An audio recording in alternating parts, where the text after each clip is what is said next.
ஆண்டவராக இயேசு கிறிஸ்துவின் நாமத்தினாலே மீண்டும் இந்த சண்டே ஸ்பெஷல் வழியாக உங்களை சந்திப்பதில் ரொம்ப சந்தோஷம். இன்றைக்கி நம்ம எதை பற்றி பார்க்க போகிறோம் அப்படின்னா, 1 சாமுவேலின் புஸ்தகம் 6ஆம் அதிகாரம் 1வது வசனம். கர்த்தருடைய பெட்டி பெலிஸ்தியர் தேசத்தில் 7 மாதம் இருந்தது. இந்த வசனத்தில் தான் நாம் இன்றைக்கி பார்க்க போகிறோம். நாம் கண்களை மூடி தேவ சமூகத்தில் ஆண்டவரை நோக்கி பார்ப்போம். சர்வ வல்லமையுள்ள எங்கள் ஆண்டவரே, இந்த அருமையான நேரத்திற்காகவும் ஸ்தோத்திரம். மகிமையுள்ள கரத்தில் தாழ்த்துகிறோம். ஒவ்வொரு வசனத்தை கொண்டும் நீர் எங்களோடு கூட பேச வல்லமையுள்ளவராக இருக்கிறீர் ஆண்டவரே. இன்று எங்களுக்கு என்ன தேவை என்பதை நீர் அறிந்திருக்கிறீர். இந்த வசனத்தை கொண்டு எங்கள் ஆவிக்குரிய வாழ்க்கைக்கு தேவையான காரியங்களில் பேச போகிற தயவுக்காக உமக்கு ஸ்தோத்திரம். மகிமையுள்ள கரத்தில் எங்களை தாழ்த்துகிறோம் எங்கள் ஆண்டவர் இயேசுவின் நாமத்தில் பிதாவே, ஆமென்.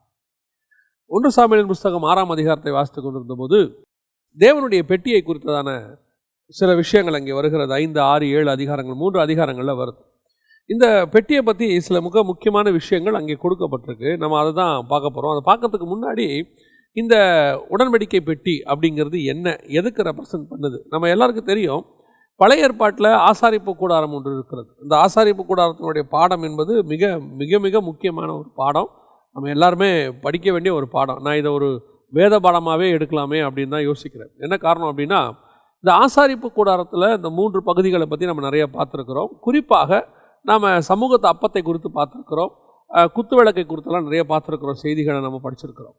இன்றைக்கி நம்ம எதை பற்றி பார்க்க போகிறோம் அப்படின்னா, உடன்படிக்கை பெட்டியை பற்றி பார்க்க போகிறோம்.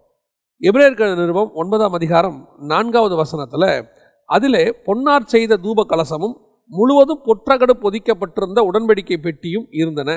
அந்த பெட்டியிலே மன்னா வைக்கப்பட்ட பொற்பாத்திரமும் ஆரோனுடைய தளிர்த்த கோலும் உடன்படிக்கையின் கற்பலகைகளும் இருந்தன அப்படின்னு இருக்கு. இது எதை பற்றி, என்ன விஷயம், இது எதை பற்றிக்கான ஒரு அடையாளம் அப்படின்னு கேட்டிங்கன்னா, நம்ம எல்லாருக்கும் தெரியும், ஆசாரிப்பு கூடாரம் என்பது பரலோகத்தினுடைய ஒரு மாடல். அது நம்முடைய சரீரத்துக்கான ஒரு மாடல். அது திருச்சபைக்கான ஒரு மாடல், எல்லாமே தெரியும். ஆனால் இதனுடைய மையம், மூளைக்கல், அதனுடைய மையம் யாருன்னா இயேசு கிறிஸ்து தான் எல்லாத்துக்குமே. இப்போ இந்த உடன்படிக்கை பெட்டியை பற்றி படிக்கும் போதும் அது இயேசு கிறிஸ்து தான் அதற்கு மையமாக இருக்கிறார். எப்படி அப்படின்னு பார்த்தீங்கன்னு சொன்னால், இந்த உடன்படிக்கை பெட்டிக்குள்ளே 3 முக்கியமான காரியங்கள் இருக்கிறத பார்க்குறோம். ஒன்று நியாயப்பிரமாணத்தினுடைய கற்பலகைகள், இன்னொன்று மன்னா வைக்கப்பட்ட பொற்பாத்திரம். இந்த ரெண்டுமே வசனத்துக்கான ஒரு அடையாளம். இது நியாயப்பிரமாணம், இது நம்ம சுயாதீன பிரமாணம், கிருபையின் பிரமாணம்னு சொல்கிறோம். இப்போ இந்த நியாயப்பிரமாணத்துக்கும் இது எப்படி நீங்கள் கிருபையின் பிரமாணம்னு சொல்கிறீங்க அப்படின்னு கேட்டால், இது வானத்திலிருந்து வந்த மன்னா. இயேசு கிறிஸ்து சொல்கிறாரு, நான் இன்னும் அநேக காரியங்களை உங்களுக்கு சொல்ல வேண்டியிருக்கிறது. நான் போய் உங்களுக்கு தேற்றவாளனை அனுப்புவேன், அவர் உங்களை சகல சத்தியத்துக்குள்ளும் நடத்துவார் அப்படின்னு சொல்லி யோவான் 16 சொல்கிறார். அவர் தான் வானத்திலிருந்து வந்த பரிசுத்த ஆவியானவர். அவர் மூலமாய் கொடுக்கப்பட்டதான, அக்கினியினால் போடப்பட்டதான, அதை எடுத்து நம்ம சுட்டு சாப்பிடணும், அதுதான் மன்னா. இந்த மன்னா தான் அந்த பொற்பாத்திரத்தில் வைக்கப்பட்டிருந்துச்சு.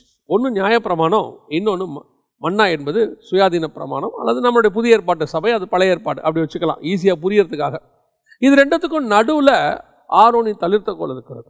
அதுதான் தெரிந்து கொள்ளப்படுதல் அல்லது ஊழியத்தினுடைய முறைமைன்னு சொல்லலாம். ஆரோனை போல அழைக்காவிட்டால் இந்த கனமான ஊழியத்திற்கு ஒருவரும் தானாய் வருகிறது இல்லைன்னு வசனம் சொல்லுது புதிய ஏற்பாட்டில். அப்போ அந்த ஆரோனின் முறைமைன்னு ஒன்று இருக்குது, மெல்கிசேதேக்கின் முறைமைன்னு ஒன்று இருக்குது. இது ரெண்டுத்துக்கும் மத்தியஸ்தர் யார் அப்படின்னு கேட்டிங்கன்னா, இயேசு கிறிஸ்துவாக இருக்கிறார். இப்போது 9ஆம் அதிகாரம் எபிரேயர் நிருபம் 15வது வசனத்தை வாசிக்கும் போது, ஆகையால் முதலாம் உடன்படிக்கையின் காலத்திலே நடந்த அக்கிரமங்களை நிவர்த்தி செய்யும் பொருட்டு அவர் மரணம் அடைந்து அழைக்கப்பட்டவர்கள் வாக்குத்தத்தம் பண்ணப்பட்ட நித்திய சொந்தத்தை அடைந்து கொள்வதற்காக புது உடன்படிக்கையின் மத்தியஸ்தராக இருக்கிறார். நியாயப்பிரமாணமும் அவரால் தான் கொடுக்கப்பட்டது, கிருபையின் பிரமாணமும் அவரால் தான் கொடுக்கப்பட்டது. ஆனால் கொடுத்த நியாயப்பிரமாணத்துக்கு ஜனங்கள் உண்மை உள்ளவர்களாக இல்லாதபடினாலே அதில் ஏற்பட்ட அக்கிரமத்தை நிமித்தம் அதற்காக அவர் மரிக்க வேண்டியிருந்தது. அவரே மரித்து புதிய உடன்படிக்கைக்கு உயிர் தழுகிறவராக இருக்கிறார். அதாவது சுயாதீன பிரமாணத்தை அவர் கொடுக்கிறவராக இருக்கிறார். இது ரெண்டுத்துக்கும், இந்த 2 ஊழியத்துக்கும் அவர் தான் மத்தியஸ்தர். அப்போ ஆரோனின் முறைமையும் சரி, மெல்கிசேதேக்கின் முறைமையும் சரி, இது ரெண்டுத்துக்கும் மத்தியஸ்தர் யாருன்னா இயேசு கிறிஸ்து. இதனுடைய அடையாளமாகத்தான் உள்ளே வைக்கப்பட்ட பொற்பாத்திரம் இருக்கிறது, மன்னா வைக்கப்பட்ட பொற்பாத்திரம்.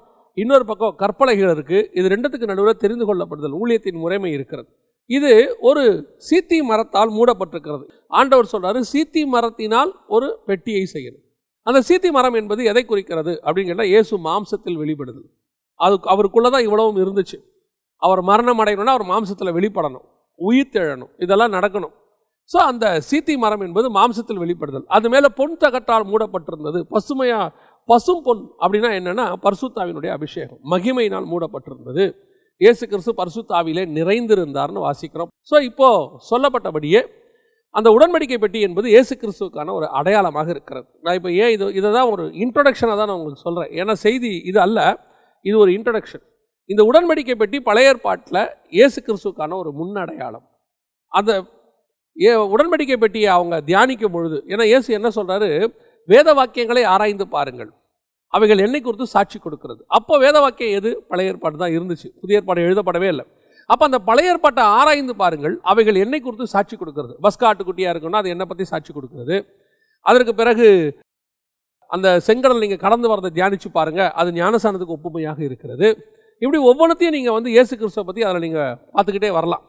அவர் அந்த கசந்த மாறாவாக இருக்கட்டும், அதை ஒரு மரத்தை வெட்டி போகிறதா இருக்கட்டும், இயேசு கிறிஸ்து சிலுவையில் அறையப்பட்டு அந்த மாறாவை கசப்பை குடிச்சதாக இருக்கட்டும், எல்லாமே அதுக்கு ஒத்து போகும். அதன்படி தான் ஆசாரிப்பு கூடாரமும் இருக்கிறது, அதன்படி தான் உடன்படிக்கை பெட்டியும் இருக்கிறது. இந்த உடன்படிக்கை பெட்டி இயேசு கிறிஸ்துவுக்கான ஒரு அடையாளமாக இருந்தது. அவங்க அதை தியானிக்கலை இஸ்ரவேல் ஜனங்க. அவங்க தியானிச்சிருந்தாங்கன்னா அது அவங்களுக்கு புரிஞ்சிருக்கும். ஒரு சிலர் தியானிச்சாங்க, ஆபிரகாம் போன்றவங்க, மோசே போன்றவங்க, அவங்கெல்லாம் அதை தூரத்தில் கண்டு நம்பி அணைத்து கொண்டுன்னு இருக்குது. அவங்களுக்கு அந்த வெளிப்பாடுகள் இருந்தது. அதனால தான் ஒரு 1 சாமுவேலின் புஸ்தகத்தில் 4ஆம் அதிகாரத்தில் ஒரு ஸ்திரீ சொல்கிறாங்க, தேவனுடைய பெட்டி பிடிபட்டு போனபடினால் மகிமை இஸ்ரவேலை விட்டு விலகி போயிற்று என்றால். அவங்களுக்கு அது தெரியுது, பெட்டி என்பது சாதாரணமாக ஒரு சடங்காச்சாரமான பெட்டி அல்ல. ஆனால் ஒரு சிலருக்கு அது சடங்காச்சாரமான பெட்டியாக இருந்தது, ஆனால் ஒரு சிலருக்கு அது மகிமையாக இருந்தது. ஆசாரிப்பு கூடாரத்தில் உள்ள பெட்டி தான் எங்களுக்கு மகிமை, அது போச்சு, எங்களை விட்டு எல்லாமே போச்சு அதுன்னு அர்த்தம். இப்போ அந்த பெட்டியானது இயேசு கிறிஸ்துவுக்கு அடையாளமாக இருக்கிறது. இப்போ இந்த பெட்டி அந்த 1 சாமுவேல் புஸ்தகத்தில் 5ஆம் அதிகாரத்திலிருந்து 7ஆம் அதிகாரம் வரைக்கும் 2-3 இடங்களுக்கு கடந்து போகுது.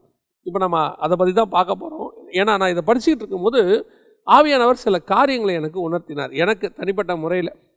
அதை தான் நான் இப்போ உங்களுக்கு பகிர்ந்து கொள்கிறேன். அந்த 1 சாமுவேல் புஸ்தகம் 5ஆம் அதிகாரத்தில் பெட்டியானது புறஜாதியார் வசம் போகிறது, பெலிஸ்தர் கையில் போகுது. பெலிஸ்தர்கள் அந்த பெட்டியை பிடிச்சிக்கிட்டு போகிறாங்க. பிடிச்சிட்டு போன உடனே அந்த பெட்டி எங்கே இருந்துச்சு? பெலிஸ்தர் பாளையத்தில் 6ஆம் அதிகாரம் 1ஆம் வசனம் சொல்லுது, கர்த்தருடைய பெட்டி பெலிஸ்தரின் தேசத்தில் 7 மாதம் இருந்தது அப்படின்னு இருக்குது. இந்த 7 மாதமும் நீங்கள் பார்த்தீங்கன்னு சொன்னால், இந்த பெட்டி 7 மாதமும் எதிரிகள் கையில் இருக்கிறது. பெலிஸ்தர் எடுத்துகிட்டு போயிட்டாங்க. அதை எடுத்துகிட்டு போய் அவங்க செய்கிற காரியம்லாம் வேறு, அதை அடுத்து பார்க்கலாம். ஆனால் எடுத்துகிட்டு போகிறாங்க. அந்த 7 மாதம் வசனம் சொல்லுது, ஏண்டா பெட்டியை தொட்டோங்கிற அளவுக்கு பெலிஸ்தர்கள் வந்துட்டாங்க. நம்ம தப்பு பண்ணிட்டோம், இந்த பெட்டியை எடுத்திருக்க கூடாது, இந்த பெட்டியை தொட்டது அவ்வளவு பெரிய வாதையை உண்டாக்கி லட்சக்கணக்கில் ஜனங்க செத்து போகிறாங்க, மூல வியாதி வருது. போகிற இடத்துல அந்த பெட்டி அவங்க பெலிஸ்தர் பாளையத்தில் 7 மாதத்தில் ஒவ்வொரு ஊராக போகுது. எந்தெந்த ஊரெல்லாம் ட்ராவல் பண்ணுதோ அந்தந்த ஊருக்கெல்லாம் வாதை வருது. அவன் கடைசியில் என்ன முடிவு எடுத்துட்டானா, இந்த பெட்டியை நம்ம தப்பாக தொட்டுட்டோம், இதை தொற்றுக்க கூடாது, எடுக்கக்கூடாது, திருப்பி பேசாமல் அவங்ககிட்டே நம்ம அனுப்பிடுவோம் அப்படிங்கிற முடிவுக்கு வரான். இது யோசித்து பாருங்க. இயேசு கிறிஸ்துவை இன்னைக்கு நம்ம சுமந்துக்கிட்டு வந்திருக்கிறோம். நம்மகிட்ட இயேசு கிறிஸ்து என்கிற உடன்படிக்கை பெட்டி இருக்கிறார். ஒரு காலகட்டத்தில், நான் சொல்லுகிறது புதிய ஏற்பாட்டின் காலத்தில், இந்த பெட்டியை சுமக்கிறவர்களாக, அந்த பெட்டிக்குரியவர்களாக அப்போஸ்தலர்கள் காணப்பட்டார்கள். அப்போஸ்தலர்களை தொட்டவங்களுடைய கதையெல்லாம் நீங்க பாருங்க. அப்போஸ்தலர்கள் எந்தெந்த ஊருக்குள்ளெல்லாம் போனாங்களோ அந்தந்த ஊருக்குள்ளெல்லாம் கலக்கம் உண்டாயிற்று. வசனம் சொல்லுது, உலகத்தை கலக்கிறவர்கள் இங்கேயும் வந்து விட்டார்கள். அப்போஸ்தலர் எங்கெங்கெல்லாம் கால் வச்சானோ அந்தந்த சிட்டிலெல்லாம் கலக்கம், அந்தந்த சிட்டிலெல்லாம் ஒரு பரபரப்பு, ஏதோ ஒரு அந்த இடத்துல ஒரு விஷயம் நடக்குது. அங்கே பார்த்தீங்கன்னு சொன்னால் அந்த ஊரே அல்லோகலப்படுது. இது சரியா? அதுதான் அந்த இடத்துல எழுப்புதலுக்கு காரணமாக இருந்தது. அப்போஸ்தலர் மேலே கை வச்சிருக்க கூடாதுங்கிற அளவுக்கு அவங்க வந்துட்டாங்க. ஏன் இவங்களை தொட்டோம்? பாருங்க, பவுலையும் சீலாவையும் சிறைச்சாலையில் போடுறாங்க. அவன் முடிவெடுத்தா, இவனை ஏன் நம்ம தொட்டோங்கிற இடத்துக்கு வந்துட்டான் அவன். ஐயோ, நம்ம இவனை தொற்றுக்க கூடாது. ஏன்? அன்னைக்கு நைட்டு நடந்த சம்பவம் அப்படி. அன்னைக்கு நைட்டு சிறைச்சாலையின் கதவுகள்லாம் உடைக்கப்பட்டு போச்சு. கடைசியில் அவன், நீங்கள் தயவு செஞ்சு போங்கன்னு சொல்லி அனுப்பி விடுறான். அவன் சொல்கிறான், பவுல் சொல்கிறான், எல்லாருக்கும் முன்னாடி பகிரங்கமாக கூப்பிட்டுட்டு மறைமுகமாக அனுப்ப பார்க்குறீங்களா? இதுதான் உடன்படிக்கை பெட்டி வச்சிருக்கிறவனுக்குள்ளே இருக்கக்கூடியதான ஒரு பவர். அன்னைக்கு அப்போஸ்தலர்கள்ட்ட காணப்பட்டதான அந்த ஒரு வல்லமை, உடன்படிக்கை பெட்டிக்குரிய மகிமை நம்மகிட்ட இருக்குதா? பெலிஸ்தர் பாளையத்துக்குள்ள போகுது, தாகோனுக்கு முன்னாடி கொண்டு போய் வைக்கிறாங்க. வசனம் சொல்லுது, தாகோன் முகம் குப்புற விழுந்தது. இதுதான் அந்த பெட்டிக்குரிய பவர். தானியேலை கொண்டு போய் பாபிலோன்ல நிற்க வைக்கிறாங்க. 2ஆம் அதிகாரம் சொல்லுது, தானியேலுக்கு முன்பாக நேபுகாத் நேச்சார் முகங்குப்புற விழுந்தான். இதுதான் அந்த பவர். அவன் தான் அந்த உடன்படிக்கை பெட்டியோட பவர். சாத்ராக் மேஷாக் ஆபேத்நேகோ நெருப்புல தூக்கி போடுறாங்க. அவனுக்கு முன்பாக அவன் முகங்குப்புற விழுந்தான். அதுதான் அந்த பவர். கர்த்தருக்கு முன்பாக பணியணும், வந்து விழணும். உனக்குள்ள அவர் இருக்கிறார்னா அந்த வல்லமை வெளிப்படணும்.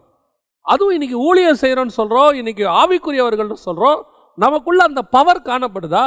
அந்த உடன்படிக்கை பெட்டிக்கக்கூடிய வல்லமை இருக்குதா? அன்னைக்கு அந்த உடன்படிக்கை பெட்டி போற இடத்துல எல்லாம் கலக்கம் உண்டாயிற்று. ஜனங்கள் கலங்கி போனார்கள். இது தயவு செஞ்சு இந்த நகரத்தை விட்டு போனா போதுங்கிற இடத்துக்கு வந்துட்டோம். ஒரு காலத்துல அப்படித்தான். இயேசு எந்தெந்த கிராமத்துக்கு போனாரோ அந்தந்த கிராமத்தில் இருக்கிற பிசாசெல்லாம் கையெடுத்து கும்பிட்டுச்சு, தயவு செஞ்சு எங்க எல்லைகளை விட்டு போயிடுங்க, இந்த எல்லைகளில் இருந்தா எங்களால் ஊழியம் பண்ண முடியாது. இன்னைக்கு என்ன காரணம்? இன்னைக்கு என்ன நடக்குது? இன்னைக்கு நாம போற இடத்துல ஏன் அப்படி நடக்க மாட்டேங்குது? அந்த வல்லமை இன்னைக்கு உடன்படிக்கை பெட்டிக்குள்ள இல்லை. அன்னைக்கு அந்த தெரிந்து கொள்ளப்படுதல் இருந்துச்சு. அன்னைக்கு அந்த நியாயப்பிரமாணமும் கிருபையின் பிரமாணமும் சேர்ந்த வல்லமை உள்ளுக்குள்ள வார்த்தையினுடைய வல்லமை இருந்தது. அந்த பெட்டி போற இடத்தெல்லாம் மகிமை இருந்துச்சு. அந்த மகிமையை புறஜாதியாரால் தாங்கக்கூடாததாக இருந்தது. ஒரு காலத்தில் பாருங்க, இதே இந்தியாவில் எத்தனை மிஷனரிமார்கள் வந்து இறங்கி எவ்வளவு வல்லமையான காரியங்களை நடப்பித்தாங்க. மரித்தோரை உயிரோடு கூட எழுப்புனாங்க. அன்னைக்கு அவங்க வந்து எல்லா தியாகத்தோட செய்தனுடைய விளைவு இன்னைக்கு கிறிஸ்தவத்துவம் இங்கே அஸ்திவாரம் போடப்பட்டது. ஏன் இன்னைக்கு சில ஊழியக்காரர்கள், நான் கேள்விப்பட்டிருக்கிறேன், ஒரு ஊழியக்காரர் வந்து இங்கே ஒரு பெரிய குருசைட் நடத்தும் போது ஒரு நாத்திகர் அங்கே போயிருக்கிறார். அந்த நாத்திகர் போய் எதற்கு போயிருக்கிறார் என்று சொன்னால், இவர்கள் எல்லாம் ஏமாத்துகிறவர்கள், அதை ப்ரூவ் பண்ணணும், நான் எழுதுவேன்னு சொல்லிட்டு போயிருக்கிறார். ஆனால் அவருக்கு ஒரு விஷயம், அந்த எழுத போனவர் பக்கத்தில் ஒருத்தர் உட்காந்து இருக்கிறாரு. அவர் யாருன்னு கேட்டிங்கன்னா ஒரு கை இல்லாதவர். அவர் உட்காந்து ஊக்கமாக ஜோம் பண்ணுறாரு. அந்த ஸ்டேஜுக்கும் இவங்களுக்கும் கிட்டத்தட்ட ஒரு 300 மீட்டர் 400 மீட்டர் அவ்வளோ தூரம் இருக்குது. ஆனால் இந்த மனுஷன் இந்த இருட்டில் உட்காந்து ஊக்கமாக ஜோம் பண்ணுறாரு. பக்கத்தில் இவர் உட்காந்து இருக்கிறார் நாத்திகர், பத்திரிகை எழுதுறதுக்கு பார்த்துக்கிட்டு இருக்கிறாரு. அவருடைய கை அப்படியே வளருது. அந்த கை, ஏன்னா இவர் போய் உட்காந்துலேருந்து அவரை பார்க்குறாரு, அவர் கை இல்லாமல் இருக்கிறாரு. இவர் திரும்பி பார்க்குறாரு, கை வளருது. அந்த வளர்ந்ததை பார்த்த அந்த நிமிஷத்தில் ஆண்டவரை ஏற்றுக்கொண்ட அவர் மரிக்கும் தருவாய் வரைக்கும், கடைசி வரைக்கும் கர்த்தருக்கு உண்மை உள்ள சாட்சியாய் நின்றார். நான் அவரை பர்சனலாக அறிவேன். எதற்கு உங்களுக்கு சொல்லுகிறேன் அப்படின்னு சொன்னா, அந்த பெட்டியினுடைய வல்லமை அப்பேற்பட்டது. கர்த்தர் அந்த பெட்டியாகத்தான் உங்களை என்னை இன்னைக்கு வச்சிருக்கிறார். இன்னைக்கு நாம எப்படிப்பட்டவங்களா இருக்கிறோம்? நம்ம போற இடத்துல ஒரு எழுப்புதல் வருதா? நம்ம போற இடத்துல அப்படி ஒரு கலக்கம் உண்டாகுதா? கலக்கம் வரணும். அந்த பட்டணத்துல ஒரு மிகப்பெரிய மாற்றம் வரணும். அந்த மாற்றம் வரணும், ஏதாவது ஒன்று நடக்கணும். ஒரு முடவன் எழுந்து நடக்கணும், அல்லது அந்த தேவாலயத்துக்குள்ள ஒருத்தன் குருடன் சுகமாகணும். அன்னைக்கு அந்த ஊரே அல்லோகலப்பட்டுச்சு பாருங்க. அதுதான் புறஜாதியார் இடத்துல பெட்டி போறதுக்கான அடையாளம். இன்னைக்கு நாம எவ்வளவோ சொல்லிட்டு இருக்கிறோம், அது நடக்கல, இது நடக்கல, அப்படி பண்ணல. நான் என்னையுமே சேர்த்தே தான் சொல்றேன். ஏன் நமக்குள்ள இன்னைக்கு இவ்வளவு பெரிய காரியம் செய்ய முடியல? அன்னைக்கு ஒரு 11 பேர் செய்ததை இன்னைக்கு கோடிக்கணக்கானவர்கள் இருந்து இன்னைக்கு இந்த உலகத்துல செய்ய முடியலையே. இன்னைக்கு ஒரு சில நாடுகளில் அந்த எழுப்புதல் இருக்குது, இல்லைன்னே சொல்ல முடியாது. ஆப்பிரிக்கா போன்ற நாடுகளில், சில நாடுகளில் அந்த எழுப்புதல் இருக்குது. ஆனால் பெட்டிக்கு அந்த பவர் இல்லை. இப்போ நான் சொல்றது நம்மளை சொல்றேன். அந்த இயேசு கிறிஸ்து அன்னைக்கு அந்த உடன்படிக்கை பெட்டியாக இருந்தவர் இன்னைக்கு நம்மகிட்ட எல்லாத்தையும் வச்சிருக்கிறாரு. நாம் அவர் தான் சுமந்துட்டு போறோம். எனக்கு பெரிய ஆச்சரியம் என்னன்னா, ஒரே ஒரு கோலை மோசே கிட்ட கொடுக்குறாரு. அதான் அவங்ககிட்ட அவர் கொடுத்த ஒரே ஒரு காரியம். அவர் சொல்றாரு, உன்னை அனுப்புகிறது நான் அல்லவா? சரி ஆண்டவரே, நீங்க நான் அனுப்புறீங்க, நான் என்ன நம்பிக்கையில் போவேன், என்ன விசுவாசத்தில் போவேன் அப்படின்னு அந்த கோலை கீழே போடுப்பா. கோலை கீழே போட்டாச்சு, அது பாம்பா மாறுது, திருப்பி பிடிக்கிறா, கோலா மாறுது. இப்போ போ, நான் உன் கூட இருக்கிறேன். அடுத்து உன் கையை மடியில் போடு, வெண்குஷ்டமாக மாறுது, திருப்பி போடு, நல்லாகுது. கையிலையும் கோல்லையும் தான் பவர். போ, நான் உன் கூடவே இருக்கிறேன், நான் உன் கூட இருக்கிறேன், கை இருக்குது, கோல் இருக்குது, தைரியமாக போ. அவன் போகிறான். போனால் அங்கே கோல் மூலமாக அற்புதம் நடக்குது. அவன் தண்ணி அடிக்கிறான், ரத்தமாக மாறுது. கோலை செங்கடலுக்கு நேராக நீட்டுறான், பிளக்குது. கோலில் அவ்வளோ பெரிய வல்லமை இருக்குது. ஒரு கோலை வைத்திருந்தவனுக்கு இருக்கக்கூடியதான வல்லமை எகிப்தையே அவன் கலக்கிட்டான் பாருங்க. இன்னைக்கு கோலை அல்ல நம் கையில், கர்த்தரே நம் கையில் இருக்கிறார். பரிசுத்த ஆவியானவர் நமக்குள்ளே இருக்கிறார். ஆனால் இன்னைக்கு உங்களாலையும் என்னாலையும் ஒரு தூசியை கூட அசைக்க முடியல. சொல்லிட்டு இருக்கிறோம். ஆனால் மரித்தோரை எத்தனை பேரை உயிரோட எழுப்பினவெல்லாம் சும்மா இருக்கிறான் இன்னைக்கு. அன்னைக்கு அந்த கிராமத்துக்குள்ள அப்படி ஒரு எழுப்புதல். ஒரு மனுஷன் நிர்வாணமாக இருக்கிற வஸ்திரம் தரிச்சானா கிராமம் ரட்சிக்கப்பட்டுரும். ஒரு தவறான பழக்கம் வழக்கம் உள்ள ஸ்திரீ ரட்சிக்கப்பட்டாங்கன்னா அந்த கிராமம் ரட்சிக்கப்பட்டுரும். அந்த ஒரு ஆளை கொண்டு ஒரு மிகப்பெரிய மாற்றத்தை கிராமத்துக்குள் கொண்டு வருவதற்கு இயேசு வல்லமை உள்ளவராக இருந்தார். இன்னைக்கு நாம மாசம் மாசம் சாட்சி எழுதுறோம், டெய்லி சாட்சி சொல்றோம், என் ஊழியத்தில் அப்படி நடந்துச்சு, என்னை கொண்டு இப்படி நடந்துச்சு, ஆனா ஒரு மாற்றமும் வரலையே. இன்னைக்கு என்ன காரணம்? உடன்படிக்கை பெட்டிக்குள்ள அந்த மகிமை இல்லை, நமக்குள்ள அந்த மகிமை இல்லை, கர்த்தருடைய வல்லமை நமக்குள்ள அது இல்லை. இன்னைக்கு நாம எல்லாருமே பெயரளவுக்கு பெட்டியை வச்சிருக்கிறோம், அவ்வளவுதான். இன்னைக்கு நம்ம அந்த பெட்டியை வச்சிருக்கிறோங்கிற ஒரே ஒரு கான்செப்ட் தான் நம்மகிட்ட இருக்குது. நான் சொல்லுவேன், ஒரு இடத்தில் ஒரு ஊழியக்காரன் இருந்தால் அந்த இடத்துல இருக்கிற பிசாசு அலறணும், அந்த பிசாசு பயப்படணும். இப்பவும் சொல்லுவேன், ஒரு வல்லமை உள்ள ஊழியக்காரன் அங்கே இருக்கிறான்னா பிசாசு சும்மா இருக்காது, அவனை விரட்டுற வரைக்கும் அது எதையாவது செஞ்சுக்கிட்டே இருக்கும். ஒரு ஊழியக்காரனோ ஒரு சபையோ அங்கே இருந்து அங்கே ஒன்றும் நடக்கல, எல்லாமே நார்மலாக இருக்குதுன்னா அந்த சபையால் அந்த ஊழியக்காரனால் பிசாசுக்கு எந்த பிரச்சனையும் இல்லைன்னு அர்த்தம்.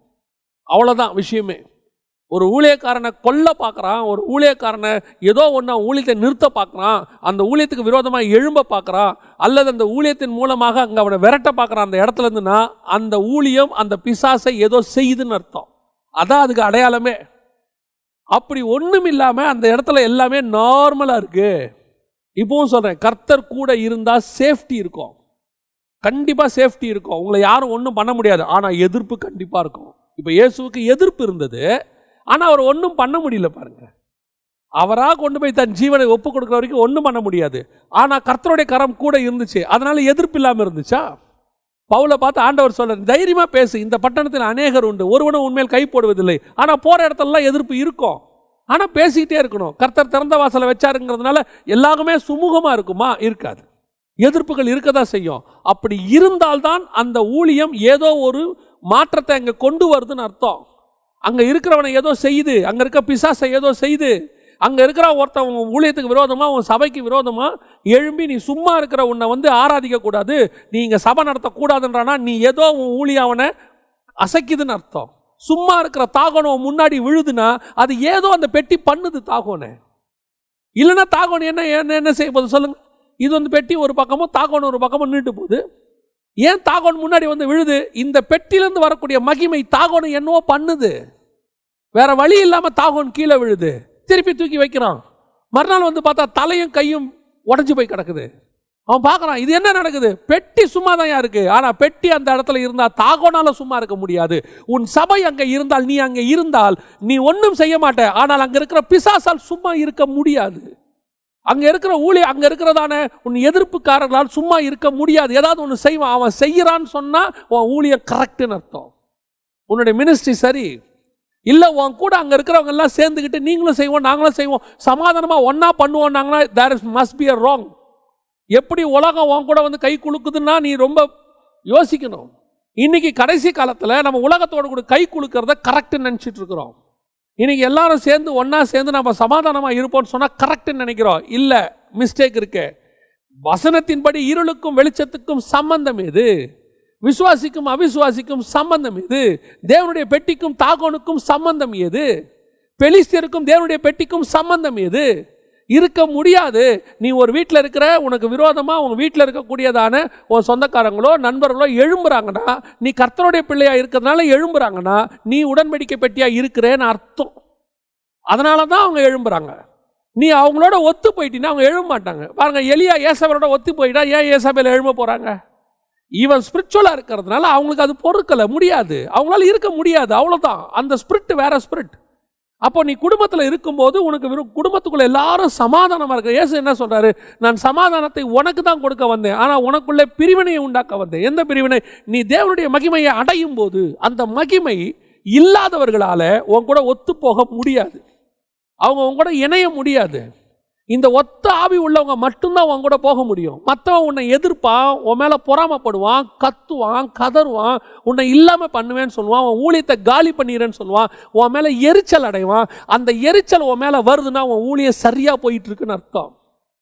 இல்லை, எல்லாரும் சேர்ந்து வாங்க நம்ம ஒன்றா பண்ணுவோம், நீங்கள் ரொம்ப உங்கள் ஊழியம் எங்களுக்கு ரொம்ப பிடிச்சிருக்குது அப்படின்னு தேவனை அறியாதவர்களும் வேற ஆவி உடையவர்களும் சொல்கிறான்னா நீ எங்கேயோ மிஸ்டேக் பண்ணுறேன்னு அர்த்தம். அதுதான் உடன்படிக்கை பெட்டியினுடைய பிரச்சனை. இப்போ உடன்படிக்கை பெட்டி தாகோனை எதிர்த்து நிற்கல, தாகோனோட கை கோத்துக்கிட்டு போகுது. இன்னைக்கு உடன்படிக்கை பெட்டி பெலிஸ்தியர்களுக்கு விரோதமாக இல்லை, பெலிஸ்தியர்களோடு கைகோர்த்து கொண்டு போகிறது. அதான் ஆண்டவர் கேட்கிறாரு, இன்னைக்கு உன் பெட்டி எங்க இருக்கு, எப்படி செயல்பட்டுக்கிட்டு இருக்குது?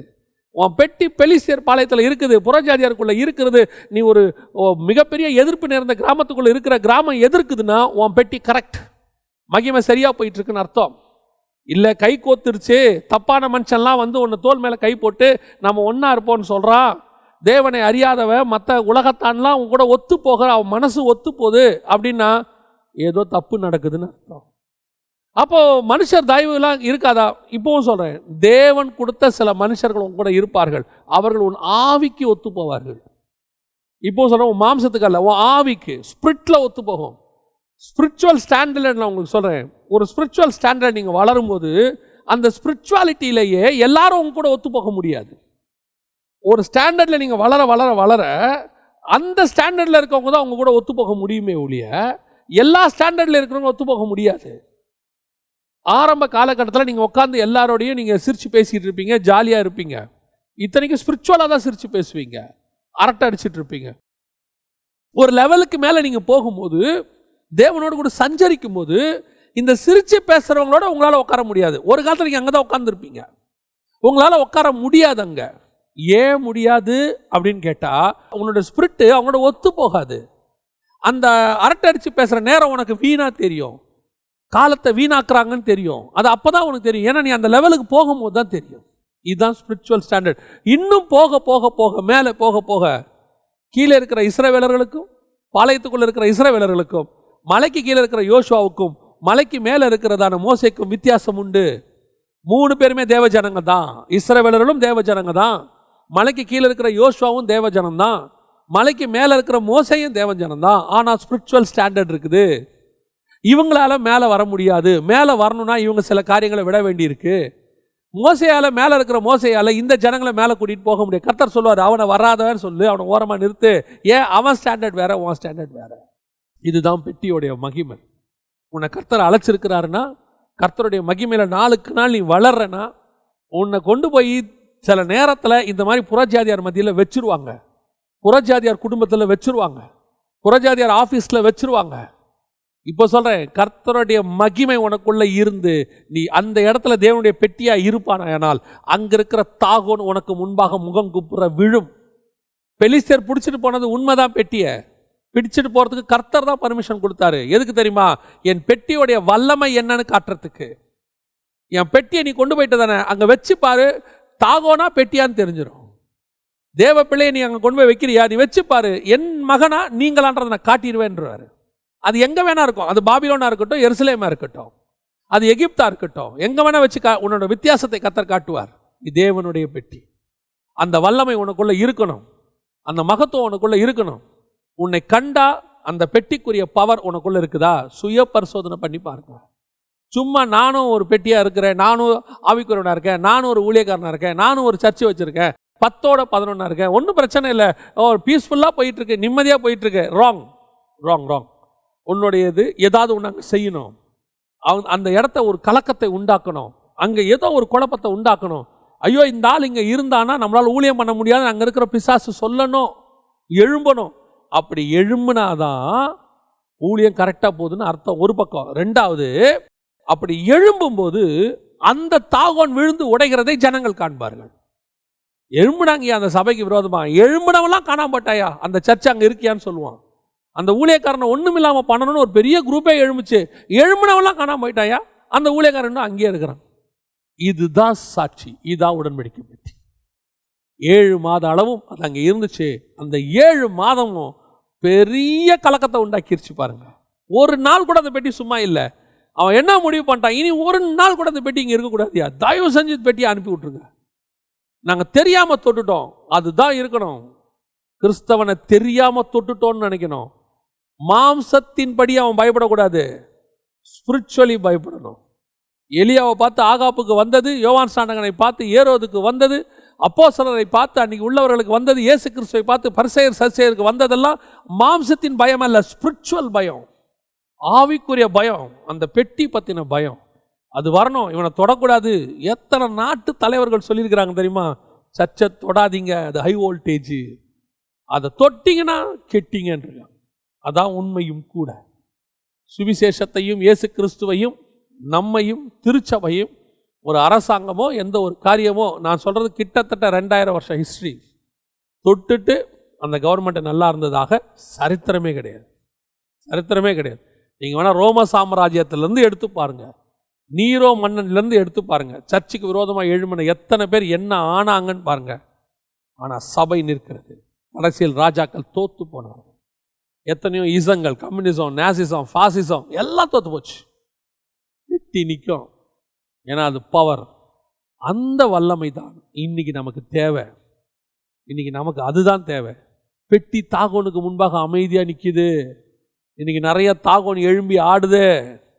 தாகோன் இன்னைக்கு பவர்ஃபுல்லாக கோனு பார்க்குது. பெட்டியை வச்சிருக்கிறவன் சொல்கிறான் அவங்க கொஞ்சம் பவரில் இருக்கிறாங்க. பெட்டி தாயா பவர், தாகோனுக்கு பவர் கிடையாது. தாகோன் முகம் குப்புறதான் வேணும்.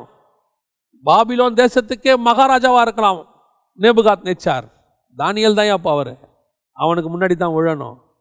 நீ யாரவனா இருந்துட்டு போ. ஆனால் தேவனுடைய மனுஷன் சபை வல்லமை வாய்ந்தது. அந்த வல்லமை உனக்குள்ள இருக்கணும், ஸ்பிரிச்சுவல் வல்லமை. 7 மாதம் பெலிசேர் பாலத்தை அது கலங்க பண்ணினது. அதே மாதிரி தான் நாம் இருக்கிற இடம் ஒரு அசைவை உண்டாக்க வேண்டும், ஒரு கலக்கத்தை உண்டாக்கணும். இந்த சபை அங்கே இருக்குது. திரள் திரளா ஜனங்க ரட்சிக்கப்படுறாங்க, திரள் திரளா ஜனங்க சுகமாகறாங்க, திரள் திரளா டெலிவரன்ஸ் கிடைக்குது. இந்த சர்ச்சை ஏதாவது பண்ண முடியுமா? முடிவெடுப்பான். இதை ஒன்றுமே பண்ண முடியாது அப்படிங்கிற முடிவு அவன் எடுக்கணும். இது முதலாவது. பெட்டி பெலிசேர் பாளையத்துக்குள்ள இருந்தது. இன்னொரு மக்கள்கிட்டையும் அதே பெட்டி இருந்துச்சு பாருங்களேன். 7ஆம் அதிகாரம் 1வது வசனம், 1 சாமுவேலின் புஸ்தகம். அப்படியே கீரியாத் யாரீமின் மனுஷர் வந்து கர்த்தருடைய பெட்டியை எடுத்து மேட்டின் மேல் இருக்கிற அபினதாபின் வீட்டிலே கொண்டு வந்து வைத்து கர்த்தருடைய பெட்டியை காக்கும்படிக்கு அவன் குமாரனாகிய எலியேசரை பரிசுத்தப்படுத்தினார்கள் அப்படின்னு இருக்கு. 2வது பெட்டி இப்போ எங்கே போகுது அப்படின்னு பார்த்தீங்கன்னா, பெலிசர் துரத்தி அமுச்சு விட்டான். ஐயோ, இந்த பெட்டி நமக்கு இனிமேல் இருக்க வேண்டாயா. இப்போ பெட்டி யார்கிட்ட வருது? சொந்த தேவ ஜனங்கிட்ட வருது. யாருக்கிட்ட? இஸ்ரவேலர்கிட்ட. இங்கே வாதை கிடையாது, இங்கே வாதை கிடையாது. இப்போ இயேசு கிறிஸ்து புறஜாதியார்கிட்ட போகும்போது பயங்கரமான மிராக்கிள்ஸ் நீங்கள் பார்த்தீங்கன்னு சொன்னால், புறஜாதியார் கலிலேயாவுக்கு போகும்போது அநேக அற்புதங்கள் நடக்குது, எல்லாம் பயங்கரமாக நடக்குது. ஆனால் இஸ்ரவேலுக்குள்ளே வரும்போது அங்கே பார்த்தீங்கன்னா, அங்கே வசனம் சொல்லுது, வாய் பேச முடியாதவரும் காது கேட்க முடியாதவருமான ஒரு மனுஷன் இருந்தார். அவனை பார்த்து கர்த்தர் பெருமூச்சு விட்டாராம். பெருமூச்சு விட்டு எப்பத்தா என்று சொல்லி அவனை சுகமாக்கினான். அதோடைய அர்த்தம் என்ன? ஏன் பெருமூச்சு விட்டார் அந்த இடத்துல? நீங்கள் கொஞ்சம் யோசித்து பாருங்க. லூக்கால அந்த வசனம் இருக்குது, எப்பத்தா என்று சொல்லி பெருமூச்சு விட்டு.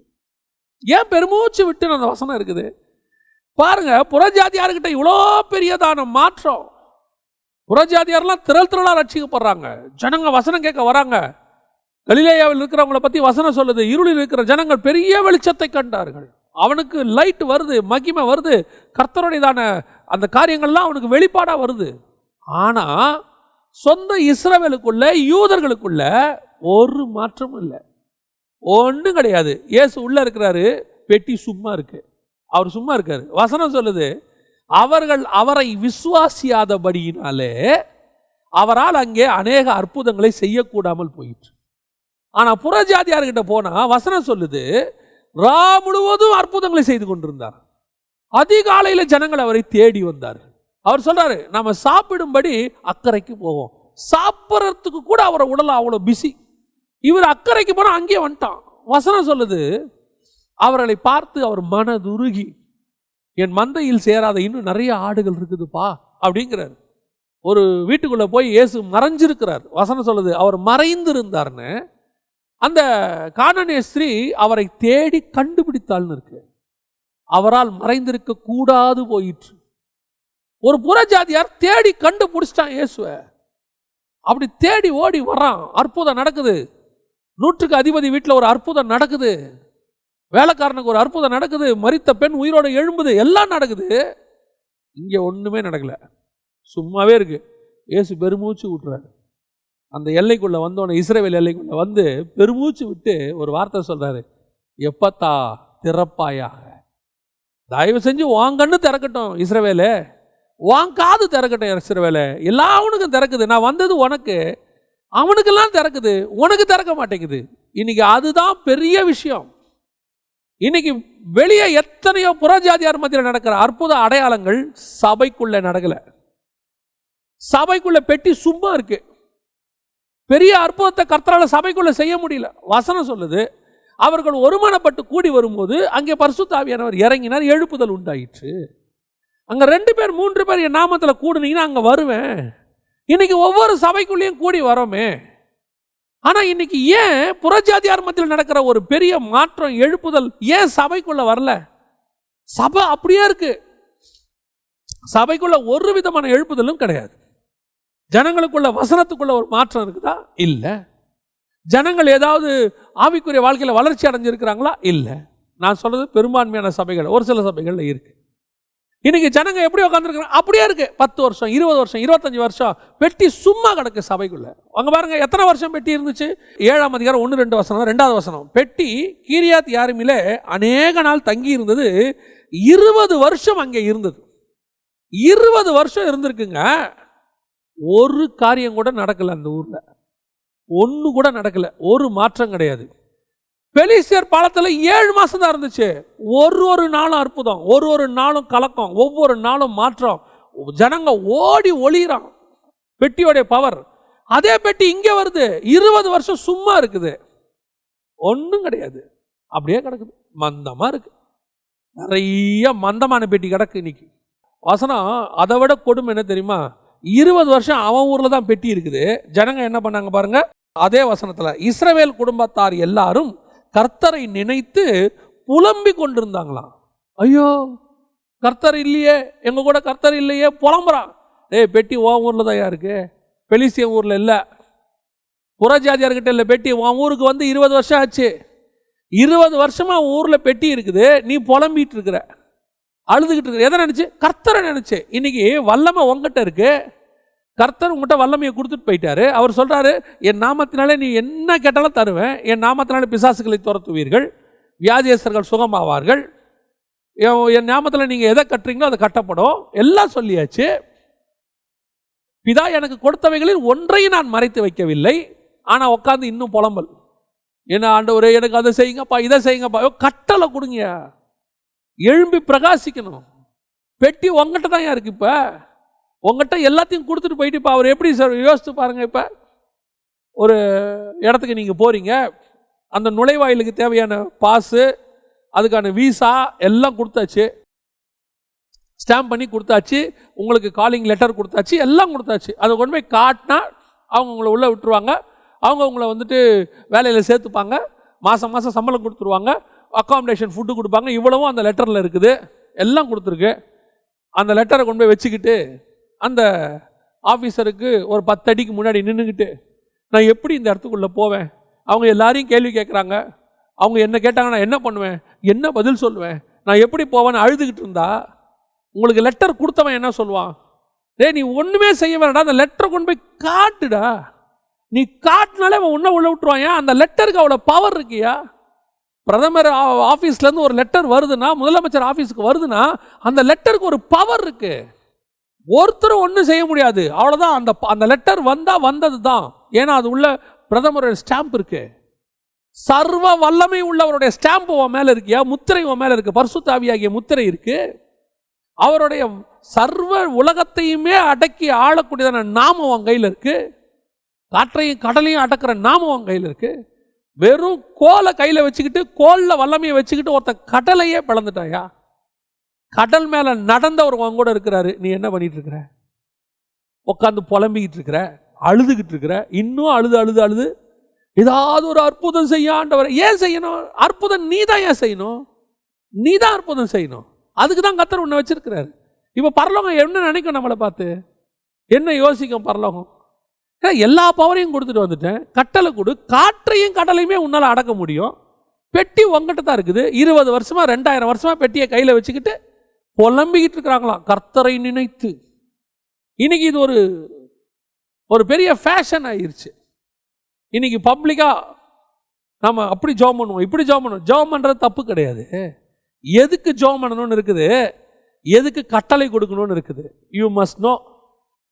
எதுக்கு நீ கட்டளை கொடுக்கணும், எதுக்கு கேட்கணும், ரெண்டுமே இருக்கு. இப்போ நீங்கள் ஸ்டூடெண்ட்டுக்கிட்ட கட்டளை கொடுப்பீங்க, உங்களுக்கு மேலே இருக்கிற அதிகாரிகிட்ட விண்ணப்பம் பண்ணுவீங்க. ரிக்வெஸ்டேஷன் வேற, ஆர்டர் வேற. ஆர்டர் கொடுக்குற இடத்துல ரெக்வெஸ்ட் பண்ணக்கூடாது, ரெக்வெஸ்ட் பண்ண வேண்டிய இடத்துல ஆர்டர் கொடுக்கக்கூடாது. இன்னைக்கு கர்த்தர் நம்மகிட்ட எல்லாத்தையும் கொடுத்துட்டு போயிருக்கும் போது நம்மகிட்ட ஆர்டரை கையில் கொடுத்துட்டு போயிருக்காரு. இந்த ஆர்டரை யூஸ் பண்ணு. பாருங்க, கோலை வச்சுக்கிட்டு கையில் மோசையை போகும்போது கர்த்தர் சொல்ற வார்த்தையை நல்லா கவனிங்க. ஆண்டவர் சொல்றாரு, இன்னும் நீ என்ன எங்கிட்ட பேசிக்கிட்டு இருக்கிறேங்கிறாரு. அந்த வார்த்தையை கர்த்தர் அழகா ஒரு வார்த்தை சொல்றாரு. யாத்திராகமத்தில் வந்து ஆண்டவரை கேட்பான், ஆண்டவரே இந்த ஜனங்களுக்கு நான் என்ன செய்வேன், இவங்க வந்து இப்படி செய்யும் போது நான் என்ன பண்ணுவேன்னு கேட்டபோது, அப்பொழுது கர்த்தர் மோசையை பார்த்து சொல்றாரு. யாத்திராகமத்தின் புஸ்தகம் 15வது வசனம், அந்த வார்த்தையை கவனிங்க.